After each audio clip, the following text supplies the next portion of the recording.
I'm making a one pot today, and that's with chicken, rice, and vegetables. I'm just squeezing lemon over the chicken because that chicken has already washed with vinegar, but I like to have lemon squeezed on my chicken. So I am going to just drain the water out and season the chicken right away. The chicken is nicely seasoned, and I'm going to brown it right now. I'm gonna add a bit of browning in there because I want to just brown that chicken a little bit before I mix it up with the vegetables. Oh, my browning is done.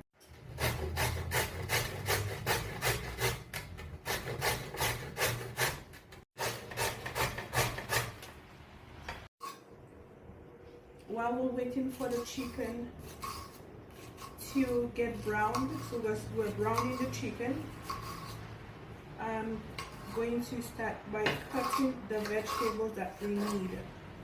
Some onion, red peppers, some carrots,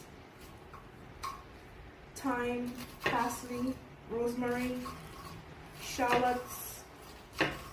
So we need all of that for one pot.